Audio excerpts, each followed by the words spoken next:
Hello Eagles Nation, Vincent Foast here, and welcome to a Week 3 Eagles Chat. We're here at Eagles Chat, we get down right to the news you want to hear on your birds. But before we get into it, make sure you like and subscribe to the Eagles Chat YouTube channel, as well as following us on Instagram at Chat Eagles, where you can see daily updates on your birds. You can also find our Instagram in the description of this Eagles Chat video. But now let's get right into it.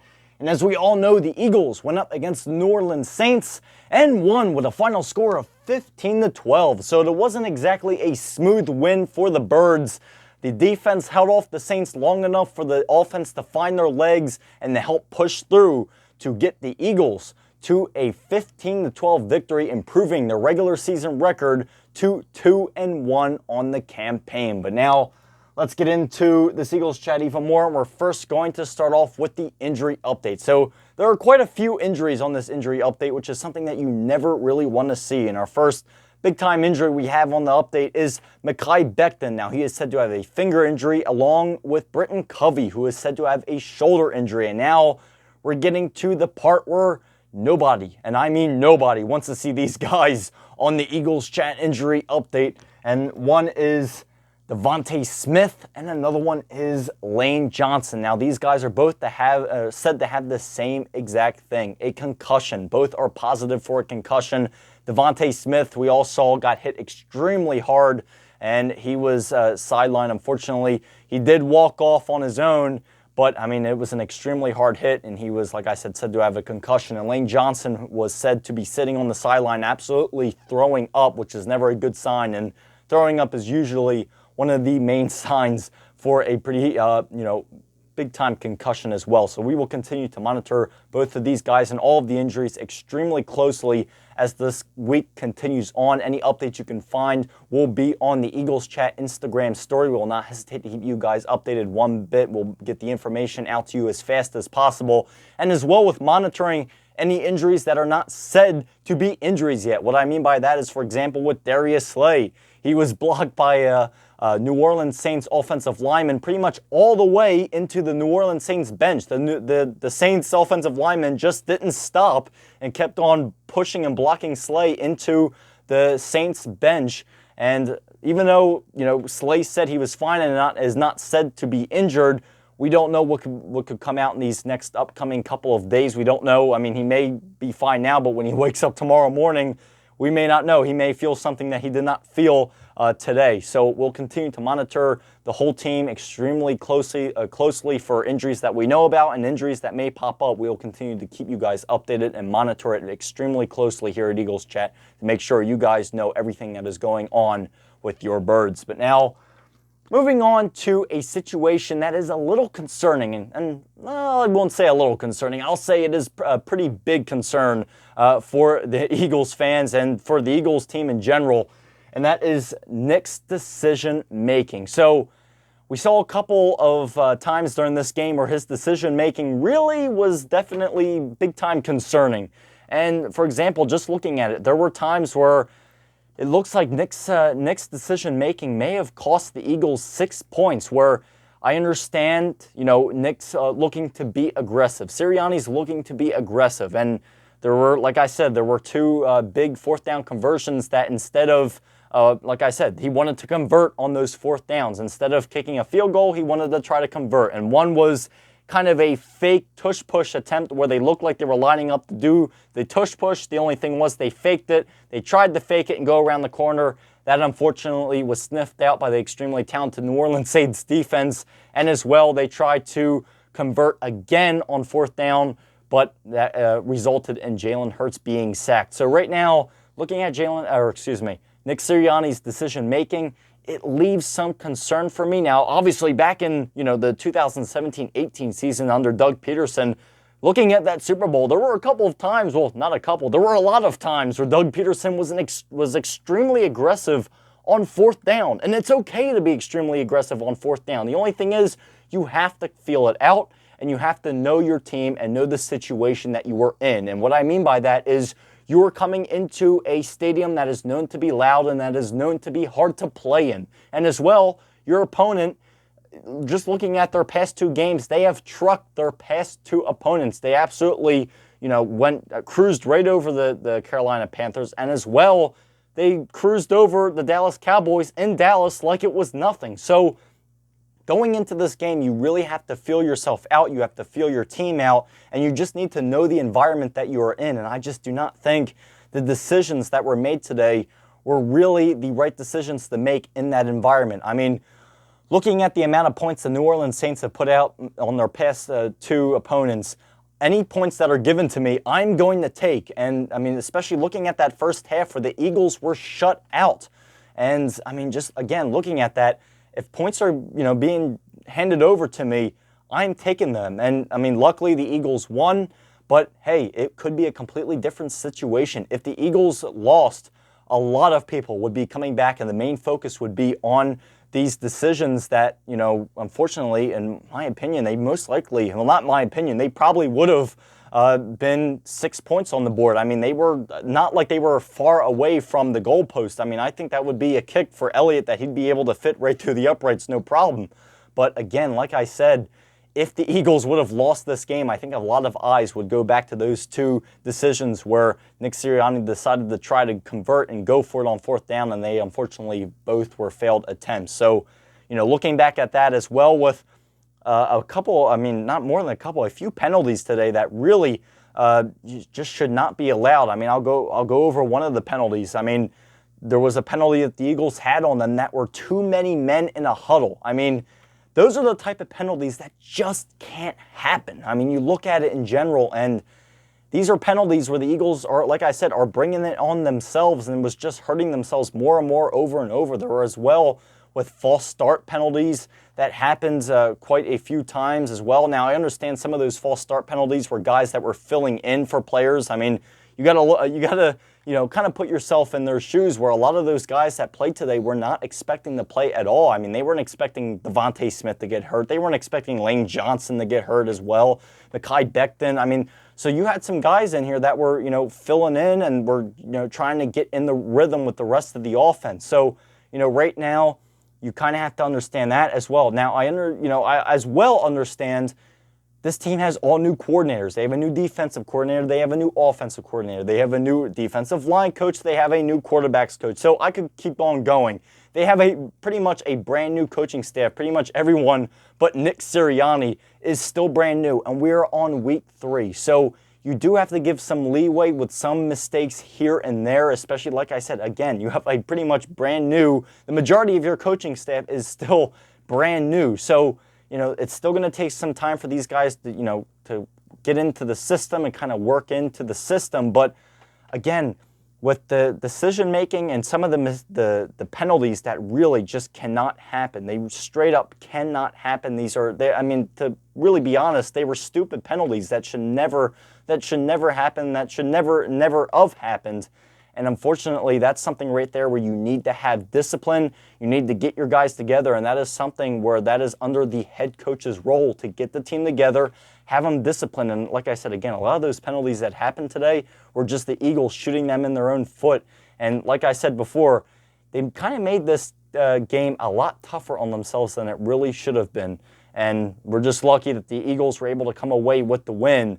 But again, it definitely was not a smooth win by any means, and there are still some things that need to be worked out. And again, I'm still a little concerned on Nick Sirianni's decision-making in certain areas. But now, moving on to Jalen Hurts' play. So, again, when I mean Jalen Hurts' play, there were ups and there were downs. But now let's start looking at his numbers. He was 29 out of 38 for his passing, 311 yards, and he did have one interception. And that interception, of course, happened at the beginning of the game where the Eagles did not score a single point at all in the first half, where it looked like the Eagles were getting somewhere, and right when it looked like the Eagles were getting somewhere, it all fell apart. And unfortunately, it happened again to be the red zone woes, which I like to say. And looking back at last year, red zone woes happened a lot, and unfortunately this game in the first half especially they happened a lot where the Eagles would get down there, look like they were about to do something,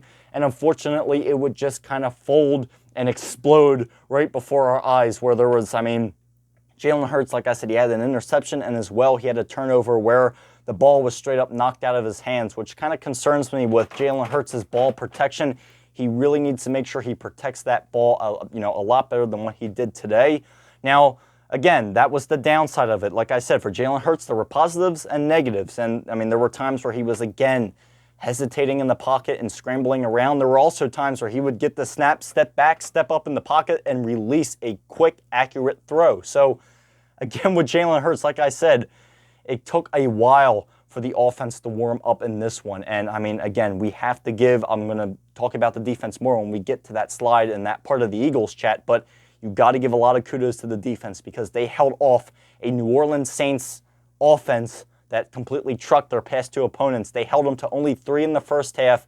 And, again, like I said, they held that Saints offense long enough for the Eagles offense to finally get their legs under them and start producing. And it took, like I said, it took the Eagles offense until the second half to really respond at all. Like I said, they were shut out in the first half. So, looking at it, it took them a while for them to really respond. But again, we have to give a lot of kudos to the Eagles defense, which I'll be talking about in a little bit. But overall with Jalen Hurts, once he started to get back, calm himself down, get the snap, step back, and do the quick throws, he was a lot more on point. He was also starting to use his legs when necessary. Again, not as much as he did last week, but again, he did use his legs when necessary, and that was starting to come back where last year we didn't see that much from him in terms of running. This year we're seeing it a lot more. So again, Jalen Hurts, he is starting to develop more and more. But like I said, the quick throws is definitely something I want to see more and more out of him. And he is getting there. He is developing. And like I said, this new coordinator being Kellen Moore and Jalen Hurts, they are, it's still taking some time. It's, getting the mesh down, getting these two, the mesh together. But, it is taking some time and it is, getting there more and more every game, which is definitely a positive thing for sure. But now moving on to the defense. So here they are, a piece of the Eagles that we were all extremely concerned about at the end of last week's game. And, I mean, it doesn't get more Philly than this. Looking at how the Eagles defense played last week compared to how they played this week. It looks like completely two different teams, but they are somehow the same players. That's interesting. But, again, looking at it, Vic Fangio had an epic response with this game compared to last week. I mean, looking at last week's game, the Eagles defense was getting ran through like Swiss cheese. I mean, it was something that was extremely concerning. And I mean, again, looking at it, me and as well with a bunch of others out there, Eagles fans and just NFL fans in general, were expecting the Saints to have another game like they did against the Dallas Cowboys and against the Carolina Panthers, their past two opponents. A lot of people were expecting the Saints to have a similar outcome for today's game. But the only thing was the defense made sure that did not happen. And I definitely think they did a great job this past week with studying up, practicing, and getting ready for this team, saying that we are not going to be thrown around any longer. They did an excellent job stopping the run today, which is something that the Saints, do a lot of. And, hey, they did an extremely good job with that, as well with Quinyon Mitchell a couple of times, who was stopping the long ball. Darius Slay had a couple of times where he completely ended a long ball try by Derek Carr. Derek Carr just was not able to get those dimes up like he did against the Dallas Cowboys last week, which, I mean, he did a lot of last week. And again, like I said with the Eagles, they must have really studied that because they didn't let that happen. I mean, rarely at all was Derek Carr able to get a long ball off. He got a couple off, but he really didn't. He didn't get any dimes like he did in Dallas. I'll just leave it like that. But now let's start going over our contributors. First one we have here is Jalen Carter, who had an incredible game. And his past two games, we didn't see much from Jalen Carter. And now, looking at this game, that was definitely something where, I really wanted to see more out of this defensive line. And especially, again, looking at Jalen Carter, we had Fletcher Cox and Brandon Graham. Of course, Fletcher Cox is already retired, and Brandon Graham, this is his final year. So these are the guys that are the big-time replacements. These are the guys that are going to be carrying this team for the next, bunch of years of being the new generation. And, I mean, Jalen Carter had an incredible game, batted down a couple of passes where now looking at that, if you go back and look at those plays that Jalen Carter batted down the pass from Derek Carr, if he wouldn't have batted down that pass, it probably wouldn't have been a good outcome looking at that because, again, if Jalen Carter didn't bat down that pass, you look right behind him, there was a Saints receiver wide open. So there were a couple of times where Jalen Carter really saved a big-time gain from the Saints and really saved the day a couple of times as well, with Jordan Davis getting good pressure. Another guy I got to bring up, which is a big part of the success of the defense, Zack Baun, who we've been talking about ever since preseason, a guy that's really been showing up each and every week. And of course, I'm not surprised that he is showing up this week, being it's against his former team that did not play him that much. Yes, Zack Baun played for the New Orleans Saints, and things, let's just say, and he probably didn't like it as much as he does with playing here for the Birds. So just saying that, again, he didn't really play him that much. And now in Philadelphia, obviously he is getting a lot more play time. And just looking at him, the great tackles that he made, especially one big-time hit that Zack Baun made during today's game. You looked at him make that hit, and all he did was just stare right at the New Orleans sideline, saying, "Hey, this is what you missed out on." And I'm extremely proud to have Zack Baun here in Philadelphia. 100% big-time addition and a great addition to this Philadelphia Eagles defense. And of course, I cannot forget Reed Blankenship, who had the game-ending interception. A guy who definitely came up clutch, and a guy that, you don't see him, but then all of a sudden he appears, picks the ball off, and that sealed the deal for the Eagles. That sealed the win, I should say, for the Birds, like I said, to improve their record to 2-1 on the campaign. And so, again, kudos to the defense. One heck of a response from last week. Putting these two performances back-to-back looks like completely two different teams. But hey, I got news for you. It's the same exact team, and the Eagles defense is back with vengeance. But now moving on to our offensive contributors. And of course, you don't even need to, guess at this point. You know who the two guys I'm going to have up here are, and that is Saquon Barkley and Dallas Goedert, two guys who were absolutely incredible and filled in for big-time positions. Eagles don't have wide receiver A.J. Brown, and unfortunately lost Devontae Smith through the game. So definitely a big-time concern for Eagles fans. I know I had a lot of butterflies in my stomach, like, uh-oh, what are we going to do now?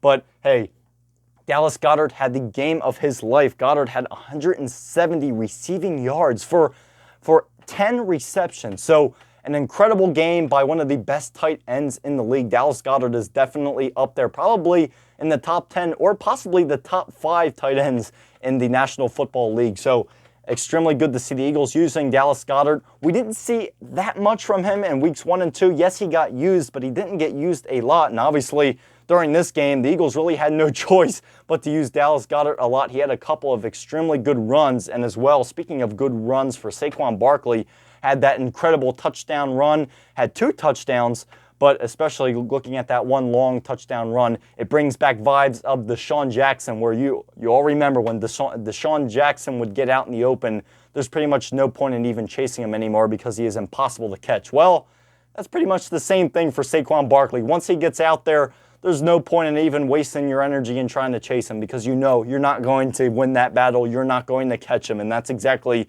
what happened during today's game, where Saquon Barkley absolutely torched the Saints defense. And hey, it was the first touchdown of the game, that long run for Barkley, and it was what got the Eagles ahead and really started to get the offense their legs and get the offense rolling. So definitely something very, very good to see out of probably one of the best, if not the best, running backs in the NFL.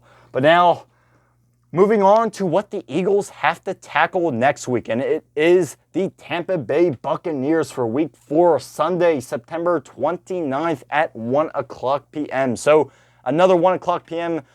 Game time start for the Birds, and hopefully this is a revenge game. We all know what happened to the Eagles last time they met with the Buccaneers down in Tampa Bay, and that's exactly where this game will be held, down in Tampa Bay. But we all know what happened last time, going back to that wild card game, which nobody wants to rewatch. I haven't watched that game since it happened live. I don't even want to go back to that game because that game gives off very, very bad vibes, and it ended the Eagles' season, which was an extremely embarrassing season last year. So hopefully the Eagles can go back in there, do a Uno reverse card on the Tampa Bay Buccaneers, and instead of the Eagles being the one embarrassed, let's turn that around and have the Tampa Bay Buccaneers the ones that are being embarrassed. Let's go down there and have one heck of a game. Hopefully the Birds can come out of it with a 3-1 record. And hopefully next Eagles Chat will be another extremely positive Eagles Chat at that. And like I said, that being said, we will be back here next week to cover and analyze this game here